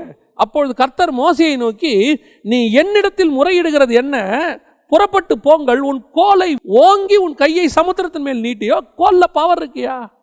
அதான் நான் எல்லாத்தையும் கொடுத்துட்டேன், எங்கிட்ட வந்து முறையிட்டுக்கிட்டு இருக்கிறேன் நீன்னு கேட்கிறாரு. அங்கேயே முறையிட்டுக்கிட்டு இருக்கிறத கேட்கும் போது இங்க உடன்படிக்கை பெட்டியை வச்சுக்கிட்டு இவங்க என்ன பண்றாங்களா, அழுது புலம்பினார்கள் கர்த்தரை நினைத்து. இன்னைக்கு அதே தான் நடக்குது சபைக்குள்ள. அழுது புலம்புதல். எதுக்கு புலம்பணும், எதுக்கு அழணும்னு ஒன்று இருக்குது. அதுக்கு அழணும், அதுக்கு புலம்பணும், கண்டிப்பா அதுக்கு செய்யணும். எதுக்கு கட்டளை கொடுக்கணும்னு இருக்குது, எதுக்கு அதிகாரம் உடையவராக இருக்குன்றிருக்கு. அதுக்கு இப்போ இயேசு கிறிஸ்து பிதாவை நோக்கி அழுது ஜெபம் பண்ணினார். கரெக்ட் தானே? கெத்செமனேல கரெக்ட், அழுது ஜெபம் பண்ணினார். அதே நேரத்தில் லாசர் கல்லறையிலிருந்து எழுப்பும்போது கர்த்தர் அழுது ஜெபம் பண்ணாரா? எப்படி பிரேயர் பண்ணாரு? பிதாவே, நீர் எனக்கு செவி கொடுக்கிறீர் என்று நான் அறிந்திருக்கிறேன், என்னை சுற்றி உள்ளவர்கள் விசுவாசிக்கத்தக்கதாக நான் இதை சொன்னேன். லாசருவே வெளியில் வா என்று உரத்த சத்தமிட்டார். அதான் அதிகாரம். அந்த இடத்துல அவர் அழுது ஜெபம் பண்ணல, அதுவும் பிரேயர் தான். கெத்செமனேல பண்ணதும் பிரேயர் தான். ஆனா கெத்செமனே பிரேயர்ல அழுது ஜெபம் பண்றாரு, இங்க பிரேயர்ல கட்டளை கொடுக்கிறார், ஆர்டர், உரத்த சத்தமிட்டு. இந்த டிஃபரன்ஸ் உங்களுக்கு எனக்கும் தெரியணும். இன்னைக்கு இந்த டிஃபரன்ஸ் தெரியாத வரைக்கும் நீ என்ன அழுது ஜெபம் பண்ணாலும் பிரயோஜனம் இல்லை. பாருங்களேன், என்ன டிஃபரன்ஸ், நீங்க அழுது ஜெபம் பண்ணாலும் பிரயோஜனம் இல்லை. இப்போ கணவர் வந்து உங்களுக்கு காலையில் வீட்டுக்கு வேலைக்கு போகும்போது உங்களுக்கு தேவையான காசை ஒரு இடத்துல வீட்டில் வச்சுட்டு போயிட்டாரு. அந்த காசை அங்கே வச்சுட்டு உங்ககிட்ட சொல்லிட்டு தூக்கத்தில் சொல்லிட்டு போயிட்டாரு, காசை இங்கே வச்சிருக்காமா, நீ எடுத்து செலவு பண்ணிக்கணும். உங்களுக்கு அது மறந்துடுச்சு, அவர் போயிட்டாரு, ஃபோன் ரீச் ஆகலை. இப்போ நீங்கள் என்ன பண்ணுவீங்க? அழுதுன்னு இருப்பீங்க. சாப்பாட்டு கூட வழியில் என்னை விட்டுட்டு போயிட்டாரு, ஆண்டவரே எனக்கு இறங்கும். ஃபோன் பண்ணி, ஏங்க எனக்கு இப்படி சாப்பாட்டுக்கு நீங்கள் காசு கொடுக்காம போயிட்டீங்களே, என் மேலே உங்களுக்கு பாசம் இல்லையா, அன்பு இல்லையா, ஆண்டவரே எனக்கு இறங்கும், என் கணவனே எனக்கு இறங்கும். நான் சொல்லலாம், காசை வச்சுட்டு போயிருக்கேன் பாரு, எடுத்து செலவு பண்ணு. உனக்காக தானே எல்லாத்தையும் அங்கே வச்சுட்டு வந்திருக்கேன், மொத்த காசையும் எடுத்து செலவு பண்ணி சாப்பிடு. இதுக்கு ஏன் அழுவுற? உனக்கு தேவையானதான் எல்லாம் நான் செஞ்சுட்டு போயிட்டேனே, எதுக்கு அழுவணும்? ஒரு அடிபட்டுருச்சு, என்னை ஹாஸ்பிட்டலுக்கு கூட்டு போக ஆள் இல்லை, யாருக்கும் வரலைங்கன்னா அப்போ ஃபோன் பண்ணி அழுதான் நியாயம். ஏன்னா இப்படி இருக்க, என்னை காப்பாற்ற யாருமே இல்லைன்னா உடனே ஓடி வருவான், நான் வரேன் இருமாம்பான். இப்போ கேட்டால் என்ன சொல்லுவான்? அதான் வச்சுட்டு வந்திருக்கேனே, ஏற்கனவே உங்கள்கிட்ட சொன்னேனே, நான் வச்சிருக்கிறேன்னு சொன்னேனே. அதைத்தான் ஆண்டவர் சொன்னார், என் பிதா எனக்கு கொடுத்த எல்லாவற்றையும் நான் உனக்கு தந்து விட்டேன்னு இருக்கேன். இன்னும் உட்காந்து புலம்பு, இன்னும் உட்காந்து அழு, ஆனால் பதிலே வராது. 20 வருஷம் ஜெபம் பண்ணாலும் பதில் வராது, 30 வருஷம் ஜெபம் பண்ணாலும் பதில் வராது. வசனம் சொல்லுது, 20 வருஷம் அவர்கள் கர்த்தரை நினைத்து புலம்பி கொண்டிருந்தார்கள். பெட்டியை கையில் வச்சுக்கிட்டு புலம்பிட்டு இருக்கிற, கர்த்தர் கொடுத்த வல்லமையை வச்சுட்டு புலம்பிட்டு இருக்கிற, அதிகாரத்தோடு கூட அத்தாரிட்டியை கர்த்தர் கையில் கொடுத்துருக்கிறாரு. டேக் யுவர் அத்தாரிட்டி, உன்னுடைய கர்த்தர் கொடுத்த அத்தாரிட்டியை எடு. ரெண்டாவது, இன்னைக்கு இப்படி ஒரு கூட்டம் சபையில் உட்காந்துருக்கு, பெட்டியை சும்மா வச்சுக்கிட்டு, எல்லா வல்லமையும் வச்சுக்கிட்டு, எல்லா கர்த்தர் கொடுத்ததையும் வச்சுக்கிட்டு அப்படியே சும்மா மந்தமாகவே உட்காந்துருக்கோம். பெட்டி உங்ககிட்ட தான் இருக்கு, அழுது புலம்பாதீங்க, தைரியமா அத்தாரிட்டியோட கட்டளை கொடுங்க. கர்த்தர் சொல்றாரு, நீ கொடு, என்ன நடக்குதுன்னு பாரு. கடைசியாக இதே பெட்டி இன்னொரு இடத்துல இருந்துச்சு. 2 சாமுவேலின் புஸ்தகம் 6ஆம் அதிகாரம் 11வது வசனம். கர்த்தருடைய பெட்டி கித்தியனாகிய ஓபேத் ஏதம் வீட்டிலே 3 மாதம் இருக்கையில் கர்த்தர் ஓபேத் ஏதமையும் அவன் வீட்டார் அனைவரையும் ஆசீர்வதித்தார். 7 மாசம் அவங்கிட்ட இருந்துச்சு, வாத கலங்க பண்ணிருச்சு புறஜாதியார. 20 வருஷம் இஸ்ரவேல்கிட்ட இருக்குது, தேவ ஜனங்கிட்ட தான் இருக்குது, ஒரு பிரயோஜனம் இல்லை. ஆனா இப்போ பெட்டி நகரத்துக்கு வெளியே இருக்கு. இங்க தாவீதி நகரத்திற்கு வெளியே. இது வந்து புறஜாதியாருக்கு அடையாளம்னு வச்சுக்கோங்களேன். ஏன்னா இயேசு புறம்பே அடிக்கப்பட்டார், எருசலேமுக்கு புறம்பே. இங்க வசனம் சொல்லுது, தாவீது பெட்டியை நகரத்திற்கு கொண்டு வருவதற்கு பயந்தானாமா. அதை தன்னிடத்தில் தாவீதி நகரத்தில் கொண்டு வர மனதில்லாமல், 10வது வசனம் சொல்லுது, தாவீதி நகரத்திற்கு கொண்டு வர மனதில்லாமல். தாவீதி நகரம்னா சீயோன் கோட்டை இருக்கிற இடம். அங்கே கொண்டு வரதுக்கு மதம் இல்லாமல் புறம்பே வெளியே வச்சுட்டான். எதுக்கு அது வெளியே இருக்கட்டும், என்ன நடக்குதுன்னு பார்ப்போம். 20 வருஷம் கிரியாத்தாதான் வீட்டில் இருக்கும்போது ஒன்றும் நடக்கலையா, சும்மாவே இருந்துச்சு. ஆனால் எடுத்துகிட்டு வரும்போது பிரச்சனை வந்துருச்சியா? ஏன் பெட்டியை கொண்டு வரக்கூடிய ப்ரொசீஜரில் அவங்க கொண்டு வரல? 20 வருஷம் ஒருத்தன் பாதுகாத்துருக்கிறான். ஆனால் அவன் தான் கொண்டு வரான். திருப்பி கொண்டு வரும்போது பெட்டியை வந்து மாட்டு வண்டியில் வச்சு எடுத்துகிட்டு வந்துட்டான். ஆண்டவர் அடிச்சு விட்டாரு, அது முடிஞ்சிச்சு கதை. இப்போ ஒருத்தன் வீட்டில் புறஜாதியார்கிட்ட கொடுத்தாச்சு. இது இப்போ நமக்கான அடையாளம். முதல்ல பெலிஸ்தர் என்பது எதிரிகள்கிட்ட பெட்டி இருந்துச்சு. அடுத்து கிரியத் யாரிம்ன்றது எருசலேம் இஸ்ரவேல்கிட்ட பெட்டி இருந்துச்சு. இப்போ நகரத்துக்கு புறம்பே புறஜாதியார்கிட்ட பெட்டி. இது புறஜாதியாருடைய காலம். நம்மகிட்ட பெட்டி இருக்குது. வசனம் சொல்லுது, கர்த்தருடைய பெட்டி கித்தியனாகிய ஓபேத் ஏதோம் வீட்டில் 3 மாதம் இருக்கையில் கர்த்தர் ஓபேத் ஏதோமையும் அவன் வீட்டார் அனைவரையும் ஆசீர்வதித்தார். இப்போ நல்லா கவனிச்சு பாருங்க, 20 வருஷம் இருந்துச்சு இல்லையா அவன் வீட்டில், கிரியத் யாரும் வீட்டில். அங்கே இருக்கும்போது பாருங்க, அதுக்கு ஒரு ஆசாரியன் இருக்கிறான். ப்ரொசீஜராக அதை வச்சுக்கிறாங்க. மேட்டின் மேலே பெட்டியை கொண்டு போய் ஒரு இடத்துல வச்சு, ஒரு ஆசாரிப்பு கூடாரத்தினுடைய மாடல் மாதிரியே வச்சு, ஒரு ஆசாரியனை வச்சு எல்லாம் செய்கிறாங்க. இங்கே பாருங்க, ஆசாரியன் கிடையாது, யாரும் கிடையாது. பெட்டி புறஜாதியார் வாசம் இருக்கிறது. ஆனால் பெட்டி இருக்குது. வசனம் சொல்லுது, கர்த்தர் என்ன செஞ்சாரா, அந்த வீட்டை ஆசீர்வதித்தார். இவ்வளோ பெரிய பிரச்சனை நடந்த உடனே ராஜாவுக்கு பயம். இது எப்படா உள்ள கொண்டாடுறது? 2 பேர் செத்து போயிட்டான், அடிச்சிட்டார் ஆண்டவர், இது எப்படி உள்ள கொண்டாடுறது? அவ்வளோ ஒரு டென்ஷனான டைம். அந்த நேரத்தில் ஒருத்தன் அந்த பெட்டியை சொல்கிறான், என்கிட்ட கொடுத்துருங்க, அந்த பெட்டி என் வீட்டில் இருக்கட்டும். ஆசாரியனே அடிச்சிட்டாரா, சொந்த ஜனங்களாகிய இஸ்ரவேலருக்கே இந்த நிலைமைடா. அவங்களே அவரை ஏற்றுக்கொள்ள புறஜாதியார் ஒப்படைச்சிட்டாங்கடா. இயேசு புறஜாதியார் வசம் ஒப்படைச்சிட்டாங்க. இஸ்ரவேலே தீக்கிரை ஆயிடுச்சுடா. அவனுங்களாலேயே அவரை வச்சுக்க முடியல. அவன் சொல்றான், பெட்டியோடைய மகத்துவம் தெரியாதவன் அவன். பெட்டி வேணும் தான் நினைக்கிறான் வெளியே, பெட்டியோடைய மகத்துவத்தை தெரியாதவன் அவன். நீ பெட்டி இங்கே கொடு, ஓபேத் வீட்டில் கொடு, என் வீடு எப்படி ஆசீர்வதிக்கப்படுப்பா. புறஜாதியார் உங்கள் கையிலையும் என் கையிலையும் தான் இப்போ அந்த பெட்டி வந்திருக்குது. நான் சொல்லுவேன், அந்த பெட்டி நம்ம கையில் ஆசீர்வாதத்துக்காக வந்திருக்கு. நம்ம வீட்டில், நம்ம கிட்ட, நம்ம சபையில் கர்த்தர் இருக்கும் அளவும் ஆசீர்வாதம் தங்கி இருக்கு. ஸ்பிரிச்சுவல் ஆசீர்வாதமும் சரி, உலக ஆசீர்வாதமும் சரி. இன்னைக்கு ஆசீர்வாதம்னாலே நம்ம மைண்டு ஃபுல்லாக எதில் ஓடுது? உலக பிரகாரமாக தான் ஓடுது. நான் சொல்ல, ரெண்டும் உண்டு. ஆனால் முதலாவது நீங்கள் எதை தேடுங்கள்? தேவனுடைய ராஜ்யத்தை நீதியும் தேடுங்கள். முதலாவது எதை தேடுங்கள்? அவருடைய வலது பாரசத்தில் உள்ளதையே தேடுங்கள். இப்போ நல்ல சபைக்குள்ள கர்த்தருடைய மகிமை இருக்குமானால், எனக்கு தெரிஞ்சு இது என்னுடைய ஊழிய அனுபவத்தில் சொல்கிறேன், ஆசீர்வாதம் தானாய் வரும். நீ அதுக்கு புலம்பி எல்லாம் தவிக்கவே வேணாம், கதறவே வேணாம். அதுக்கு நீ வந்துட்டு இந்த ப்ரொசீஜர், சில இஸ்ரவேலர்களுக்கு ஒரு ப்ரொசீஜர் இருந்துச்சு நியாயப்பிரமாணத்துக்கு. இப்படி பலி செலுத்தணும், இந்த ஆட்டுக்குட்டி இத்தனை வயசு, இப்படி தான் பலி செலுத்தணும், இதெல்லாம் எரிச்சிடணும், இதை சாம்பலை, இப்படிலாம் இருந்துச்சு இல்லை. இப்போ உங்களுக்கு எனக்கு எதுவுமே கிடையாது, ஒன்றுமே கிடையாது. அவனுக்கு அந்த விருத்த சேதன முறைமை இருக்குது, குற்ற நிவாரண பலி, பாவ நிவாரண பலி, இந்த அத்தனை பலியும் இயேசுநாதருக்குள்ளே சரியாகி போச்சு. இப்போ உங்களுக்கு எனக்கும் ஒன்றுமே கிடையாது.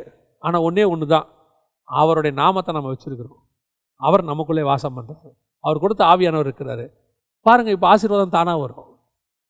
இதுக்கு நீங்கள் அவன் பண்ண வேண்டிய அழுது புலம்பி எளிய, அவன் சொல்கிறான், அந்த கிரியத்தாரோட வீட்டில் ஒரு ஆசாரியனை நியமிக்கிறாங்க. வசனம் சொல்லுது, 1 சாமுவேல் புத்தகம் 7ஆம் அதிகாரம் 1ஆம் வசனம், கர்த்தருடைய பெட்டியை காக்கும்படிக்கு அவன் குமாரனாகிய எலியேசரை பரிசுத்தப்படுத்தினார்கள். இங்கே ஓபேத் ஏதோம் பரிசுத்தமாக இருந்தார்னு இருக்குதா? அப்போ பரிசுத்தம் தேவையில்லையா? அதோடைய அர்த்தம் அதுக்கு அல்ல, அதல்ல. அங்கே ஒரு ப்ரொசீஜர், முறைமை, இஸ்ரவேலுக்கு நியாயப்பிரமாணம், இப்படித்தான் இதெல்லாம் செய்யணும் அப்படிலாம் இருந்துச்சு இல்லை. உங்களுக்கு எனக்கு எதுவுமே இல்லை. உங்களை என்னையும் கர்த்தர் தம்முடைய விலையேற பெற்ற ரத்தத்தில் கழுவி இருக்கிறார். பெட்டி வீட்டுக்குள்ளே வந்துருச்சு, அவ்வளோதான். பெட்டியை கொண்டு வரும்போது அவனுக்கு எந்த முறைமையும் தெரியாது. இயேசு கிறிஸ்துவ வேறு எதுக்காகவும் ஏற்றுக்கொள்ளலை. அவர் என்னை தேடி வந்தார். அவர் வந்ததே ஆசீர்வாதையா. இந்த ஆசீர்வாதத்தை யார் பார்க்குறா தெரியுமா? ராஜா பார்க்குறான். ஏய், நான் எடுத்துகிட்டு வரும்போது அடிச்சாடுறா, உன் வீட்டில் ஒரு ஆசீர்வாதமாக இருக்காரா? ஆமாயா, அதான் உண்மை. இஸ்ரவேலுக்கு அவர் எப்படி இருந்தாருங்கிறது வேற. அவர் நல்லவர் தான், அவங்க அவரை சரியாக வச்சுக்கல பெட்டிய. பெலிஸ்தர் எப்படி யூஸ் பண்ணாங்கன்றது வேற. ரோமர்கள் எப்படி பிடிச்சி அடித்தாங்க, உதைச்சாங்க, அவர் முதுகை எப்படி பண்ணாங்க, சிலுவையில் அரைஞ்சாங்க, அதெல்லாம் வேற. ஆனால் எங்களுக்கு அவர் நல்லவர். எங்கள் வீட்டுக்கு வந்துட்டாரு, நாங்கள் சந்தோஷமாக இருக்கிறோம். கிறிஸ்து எங்களை ஆசீர்வதிச்சிருக்கு. எங்களை பார்த்து ராஜா தெரிஞ்சுக்கணும், நம்மளை பார்த்து ராஜா தெரிஞ்சுக்கணும், நம்மளை பார்த்து இந்த உலகம் தெரிஞ்சுக்கணும். அந்த ஓபேத்தேத்த வீட்டில் இருக்கிறத பார்த்து அவன் சொன்னான், ராஜா சொல்கிறான், இனிமேட்டு இந்த பெட்டியை நம்ம எடுத்துன்னு போயிடலையா? ஏன்? அவன் வீட்டில் எப்படி இருக்கிறாரு, அவனையும் அவன் வீட்டாரையும் ஆசீர்வதித்தார். அதான் அர்த்தம். இதை பேசுங்க. என் வீட்டில் உடன்படிக்கை பெட்டி இருக்கு, என் வீடு ஆசீர்வாதமாக இருக்கும். அவ்வளோதான். ஏங்க, எலியேசர் வீட்டில் இருக்கும்போது ஒன்றும் நடக்கலைங்க, நம்ம வீட்டில் நடக்கும். பெலிஸ்தர் பாலத்தில் அது பெரிய ப்ராப்ளத்தை உண்டாக்குச்சுங்க, ஏன் பாளையத்தில் அது ஆசீர்வாதத்தை கொண்டு வரும். ஏன்? அவ்வளோதான். கர்த்தர் எனக்கு நல்லவராக இருக்கிறார். கர்த்தர் நல்லவர் என்பதை ருசித்து பாருங்கள். சிலர் வந்து நெகட்டிவாக சொல்லுவான், பேசுவான். இல்லை, நாங்கள் கூட இயேசுவெல்லாம் ஏற்றுக்கொண்டோம். உன் பாளையம் என்னவோ, உன் வீடு என்னவோ எனக்கு தெரியாது. நான் 20 இயேசுக்கு ஏற்றுக்கொண்டு 30 வருஷம் ஆச்சு. என்னுடைய தனிப்பட்ட லைஃப்பில் சொல்கிறேன், இயேசுவை ஏற்றுக்கொண்டு 30 வருஷம் ஆச்சு. இந்த 30 வருஷத்தில் கர்த்தர் எனக்கு நல்லவராகவே இருந்திருக்கிறார். ஒரு நாள் கூட அவர் எனக்கு கெட்டவராக இருந்ததே கிடையாது. என் வீடு ஆசீர்வதிக்கப்பட்டிருக்கிறது, என் வீட்டார் ஆசீர்வதிக்கப்பட்டிருக்கிறார். கர்த்தர் எங்களை வேலி அடைத்து பாதுகாத்திருக்கிறார். நான் சாட்சியாய் சொல்லுவேன். அதுதான் உண்மையும் கூட. நான் இந்த மெசேஜுக்காக சொல்லலை, உண்மையும் கூட. இயேசு அவன் வீட்டில் இருந்த ஆசீர்வாதம் தானா வருங்க, நீ உண்மையாக இருந்தால் போதும். அவ்வளோதான். அந்த பெட்டிக்கு நீ உண்மையாகிரு. நீ எலியேசரை மாதிரி பயங்கரமாக பரிசுத்தப்படுத்தி அந்த முறைமை கூடலாம் இன்னும் இல்லை. மனசின்படி, நீ மனசாட்சியின்படி, உனக்கு கொடுத்துருக்கிற பரிசுத்த ஆவியின்படி, கர்த்தர் கொடுத்த வசனத்தின்படி நீ உண்மை உள்ளவனாகிரு. உனக்கு ஒரு ஊழியம் கொடுத்துருக்காரா, அதுக்கு உண்மை உள்ளவனாகிரு. உனக்கு ஒரு குடும்பம் கொடுத்துருக்காரா, அதுக்கு ஒரு உண்மை உள்ளவனாகிரு. உனக்கு ஒரு வேலை கொடுத்துருக்காரா, உண்மை உள்ளவனாகிரு. அப்படி இருக்கும்போது உனக்குள்ள இருக்கிற பெட்டி உன்னை ஆசீர்வதிக்கும். உனக்குள்ள இருக்கிற தேவன் உன்னை ஆசீர்வதிப்பார், உன் வீட்டை ஆசீர்வதிப்பார். இன்னைக்கு ஆசீர்வாதம்னா என்ன? பெட்டியை கொண்டு வந்து வச்சாச்சு, அதனால ஓபேத்தேதம் என்ன வேணாலும் செய்யலான்னு அர்த்தமா? எது வேணாலும் செய்யலாங்க. பெட்டியே எங்கிட்ட தான் இருக்குது.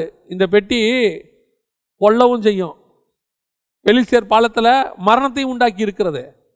இந்த பெட்டி ஆசீர்வதிக்காது, கொல்லவும் கொள்ளாது, சும்மாவே இருக்கும். எத்தனை வருஷம்? 20 வருஷம் கூட இருக்கும், அமைதியாக இருக்கும். நிறைய பேர் கிறிஸ்தவங்க பேரில் சும்மாவே இருக்கான். அவன் சொல்கிறான், எனக்கு என்ன பாருங்க ஆசீர்வாதமே இல்லைங்க, நாங்களும் சர்ச்சுக்கு தான் போகிறோம் வரோம், ஆனால் ஒன்றும் அப்படி ஒரு பெரிய மாற்றம் எனக்கு இல்லவே இல்லை. நீ பெட்டியை வச்சுக்கிட்டு புலம்பிகிட்டு இருக்கிற. ஏன்னா அவன் கிரேத்தியாரம் வீட்டில் அப்படி தான் செஞ்சுக்கிட்டு இருந்தாங்க. 20 வருஷம் பெட்டியை வச்சுக்கிட்டு புலம்பிகிட்டே இருந்தான். கர்த்தரை நினைத்து புலம்பி கொண்டிருந்தார்கள்.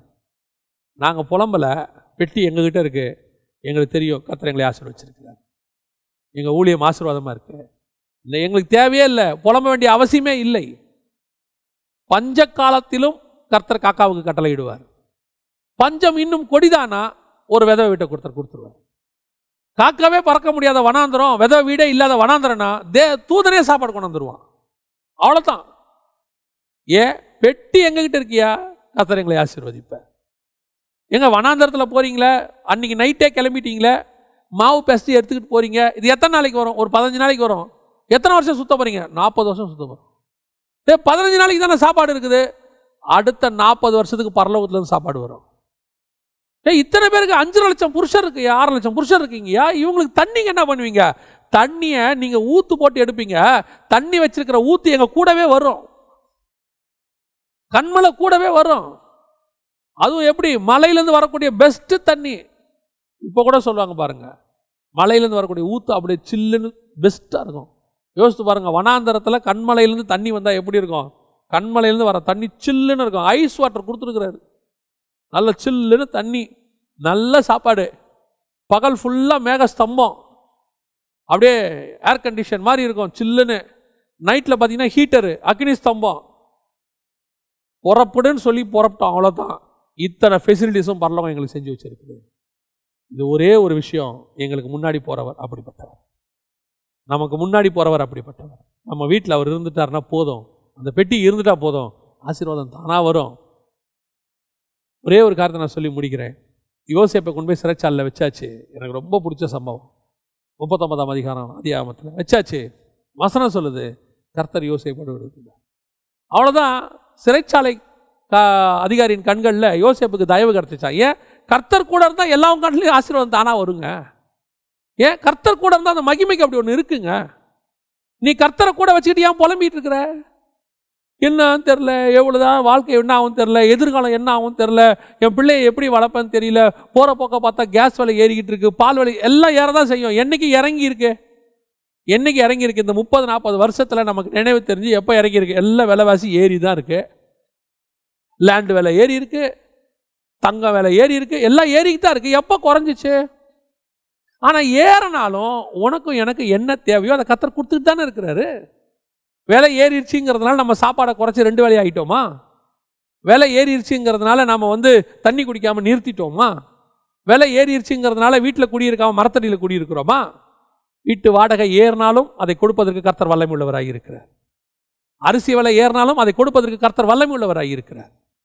கர்த்தரை நோக்கி பார்த்து நாம இது வரைக்கும் வெக்கப்பட்டு போனதே இல்லைல்ல. என்ன ரீசன்? நம்ம வீட்டுக்குள்ளே பெட்டி இருக்குங்க, அவ்வளோதான். பெட்டி இருக்குது, அந்த பெட்டி நம்மளை ஆசீர்வதிக்குது. இப்போ பெட்டி என்ன நிலையில் உங்கள் வீட்டில் இருக்குங்க? கடைசி கேள்வி. நிறைய பேர் வீட்டில் வாத பிரச்சனை, போராட்டம். சிலர் வீட்டில் பெட்டி சும்மா இருக்கு. ஆனால் ஒரு சிலர் வீடுகளில் மட்டும் அந்த பெட்டி ஆசீர்வாதமாக இருக்குது. இன்னைக்கு கர்த்தர் நம்ம கூட இருக்கிறார், ஆசீர்வதிக்க விரும்புகிறார். நம்ம வீடு 3 மாதமாக இருந்தாலும் 7 மாதமாக இருந்தாலும் 20 வருஷமாக இருந்தாலும் ஆசீர்வாதம் தானாகி வரும். இந்த விசுவாசத்தோட நம்ம சொல்லணும், ஆண்டவரே பெட்டியா வீட்டில் இருக்கட்டும்ப்பா சொல்லி பாருங்க, கர்த்தர் பெரிய காரியங்களை செய்வார். நம்ம ஜெபம் பண்ண போகிறோம். எல்லாம் கண்களை மூடுவோம். சர்வ வல்லமையுள்ள எங்கள் தகப்பனே, இந்த அருமையான நேரத்திற்காக உமக்கு ஸ்தோத்திரம். மகிமையுள்ள கரத்தில் தாழ்த்துகிறோம். ஆண்டவரே, நாங்கள் அறியாதவர்களாய், உம்முடைய மகத்துவத்தை தெரியாதவர்களாக, பெட்டி எங்ககிட்ட இருக்கும் போதே பல நேரத்தில் நாங்கள் புலம்பிகிட்டு இருந்திருக்கிறோம். ஆண்டவரே, நாங்கள் புலம்பிகிட்டே இருந்திருக்கிறோம். ஆனால் ஓபேத்தியது வீடு புலம்பவே இல்லை. ஆண்டவரே, சந்தோஷமாக இருந்தாங்க. அவங்க ஒன்று விசுவாசிச்சாங்க, பெட்டி எங்ககிட்ட இருந்தால் போதும், ஆசீர்வாதம் தானே. அந்த பெட்டியால் எனக்கு பிரச்சனை வராது. ராஜா கூட பயந்தான் பெட்டியால் பிரச்சனை வரும்னு.